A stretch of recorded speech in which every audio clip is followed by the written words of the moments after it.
अस्सलाम वालेकुम वरहमतुल्लाहि वबरकातुहू। दोस्तों, कुछ ॾींहंनि खां सोशल मीडिया ते मौलाना मुहम्मद ईसा समो साहब जी हिकु क्लिप खे बहानो बणाए करे मुख़्तलिफ़ क़िस्म जा एतिराज़ात कया पिया वञनि। सो मूं ज़रूरी सम्झो तव्हां सां 2 मिंट जेको आहे मुखातब थिजे। ॾिसो, सभ खां पहिरियां जेका बहस में ॻाल्हि हले पई उहा आहे दुरूद शरीफ़ जे पढ़ण जी। दुरूद शरीफ़ जो पढ़णु न पढ़णु इन जे मुतलिक़ उलमाए देवबंद जो अक़ीदो ऐं ईमान आहे त यानी जेको दुरूद शरीफ़ जो इनकारी आहे उहो मुर्तद, लानती, जहन्नमी, बदबख्त, दार ईमान खां ख़ारिज आहे। बाक़ी रही ॻाल्हि त दुरूद शरीफ़ पढ़ण जे मुतलिक़ त यानी अज़ान खां पहिरियां या बाद में, निमाज़ खां जमात खां पहिरियां या बाद में, इन जे मुतलिक़ मूं मौलवी अब्दुर्रहीम सिकंदरी ऐं उन खां सवाइ मौलवी दिलबर अली ऐं उन जे ॿियनि काफ़ी उलमा इकराम जा बयान ॿुधा, जंहिंमें हू अल्लाह तबारक व तआला जे क़ुरान मां ही आयत इन्नल्लाह व मलाइकतहू युसल्लून अलन नबी या अय्युहल्लज़ीना आमनू सल्लु अलैहि वसल्लिमू तस्लीमा, ही आयत पढ़ी करे इहो जवाज़ पिया ॾियनि त अज़ान खां पहिरियां बि यानी सलात ऐं सलाम पढ़ी सघजनि था ऐं जमात खां पहिरियां बि सलात सलाम पढ़ी सघजनि था। ॾिसो, सभ खां पहिरियां त सलात सलाम असां उनजो इनकार नथा कयूं पिया, लेकिन अज़ान खां पहिरियां या अज़ान खां बाद में, जमात खां पहिरियां या जमात खां बाद में, इन जा असां जेको आहे इनकारी आहियूं। त यानी इहा जॻह न आहे पढ़ण जी।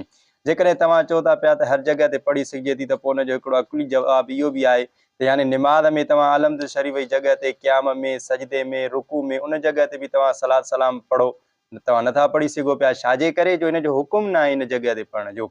नंबर 2 ते अकुली जवाबु इहो बि आहे त यानी बैतुल ख़ला में न पढ़ंदासीं, न तव्हां पढ़ंदो न असां पढ़ंदासीं। छाजे करे? जो इहा जॻह न आहे, हिते बेअदबी जी जेको आहे जॻह आहे, हिते बेअदबी थी पवंदी सलात सलाम जी।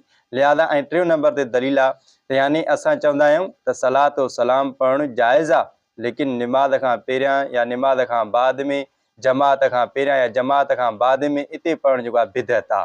हाणे जेकॾहिं असां बिदअत चऊं था पिया त असांजे मथां लाज़िम आहे त असां इन जो जवाबु ॾियूं, ऐं जवाबु पंहिंजे तरफ़ां न हुजे, जवाबु हुजे हदीस शरीफ़ मां, सहाबा इकराम मां, सहाबा इकराम जे अमल मां। हाणे तव्हांखे असां जवाबु ॾियां थो पियो मां त हज़रत अब्दुल्लाह बिन मसूद खे जॾहिं इन शइ जी ख़बर पई, छाजी? सलात सलाम पढ़ण जी। सलात सलाम बि कंहिं जॻह ते जमात खां पहिरियां या निमाज़ खां बाद में, त हज़रत अब्दुल्लाह बिन मसूद पाण मस्जिद में आया ऐं उन्हनि माण्हुनि खे सलात पढ़ंदे ॾिठऊं त माण्हू मस्जिद में सलात पढ़नि पिया, सलात सलाम कंहिंजे मथां? हुज़ूर सल्लल्लाहु अलैहि वसल्लम जे मथां। हाणे ॾिसो, तव्हां असां खां वधीक जेको आहे आशिक़ साहबा, साहबा खे इन ॻाल्हि जो जेको आहे ख़्यालु रखणु घुरिजे हा, लेकिन साहबा उन जो ख़्यालु न रखियो। साहबा बिदअत खे बिदअत चई ॾिनो हो। केरु पियो चवे? हज़रत अब्दुल्लाह बिन मसूद रज़ी अल्लाह ताला अन्हु। हज़रत अब्दुल्लाह बिन मसूद रज़ी अल्लाह ताला अन्हु जन फरमायो, उन माण्हुनि खे जॾहिं ॾिठऊं त यानी हीउ अमल असां रसूलुल्लाह सल्लल्लाहु अलैहि वसल्लम जे ज़माने में न आहे ॾिठो। असां छा था चऊं त इहो अमल रसूलुल्लाह सल्लल्लाहु अलैहि वसल्लम जे ज़माने खां साबित न आहे, लिहाज़ा बिदअत आहे। हाणे तवजो कजो, हज़रत अब्दुल्लाह बिन मसूद रज़ी अल्लाह अन्हु फरमायो, हीउ अमल जेको आहे असां रसूलुल्लाह सल्लल्लाहु अलैहि वसल्लम जे ज़माने में न आहे ॾिठो, लिहाज़ा मां तव्हांखे बिदअती सम्झां थो। छा था फरमाइनि? यानी मां तव्हांखे बिदअती सम्झां थो। जिनके उलमाए देवबंद चवनि था पिया न बाबा हीउ अमल बिदअत आहे, उहे साॻी हज़रत अब्दुल्लाह बिन मसूद रज़ी अल्लाह ताला अन्हु जा इहे फरमान ऐं अल्फाज़ मुबारक आहिनि।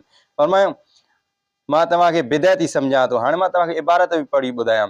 वक़द सह अन्नहु क़ील लिइब्न मसऊद रज़ी अल्लाह ताला अन्हु इन कौमन इज्तमऊ फी मस्जिद युहल्लिलून व युसल्लून अलन नबी सल्लल्लाहु अलैहि वसल्लम व यरफऊन सवातम फज़ाब इलैहिम इब्न मसऊद क़ाल मा अदना अला हाज़ा अला अहद रसूलुल्लाह सल्लल्लाहु अलैहि वसल्लम वमा अराकुम इल्ला मुब्तदीन। मां तव्हांखे बिदअती पियो सम्झां। हाणे इहो इन जो मां तव्हांखे हवालो बि ॿुधाए छॾियां, वञी करे उन में जेको आहे इहा हदीस बि ॾिसो। उन खां बाद में जेकॾहिं तव्हांखे एतिराज़ करिणो आहे उहो उलमाए देवबंद ते न कयो। हज़रत अब्दुल्लाह बिन मसूद रज़ी अल्लाह ताला अन्हु जी फतवा आहे, जंहिंखे उलमाए देवबंद जेको आहे वर्जाए करे तव्हांखे ॿुधाइनि पिया। लिहाज़ा अकुल मां सोचो ऐं हीउ हवालो बि जेको आहे नोट कयो। अल मुहीतुल बुरहानी किताबुल कराहिय अल फस्लुर राबिअ, इन में जेको आहे इहा हदीस मौजूदु आहे। तव्हां जेको आहे खोले करे ॾिसो था पिया, ॾिसी सघो था पिया। नंबर 2 ते जेको हवालो आहे उहो तव्हांखे फतावा जो ॾियां थो पियो। उलमाए देवबंद जी हाणे जी उलमाए इकराम जी फतवा लिखियलु न आहे, लेकिन फतावा जेका आहे तव्हां वटि बि मोतबर आहे। फतावा तातार खानिया किताबुल कराहिय बाब रफ़ सौत, इन में वञी करे तव्हां ॾिसो, इनशाअल्लाह तव्हांखे जवाबु जेको आहे सम्झ में अची वेंदो।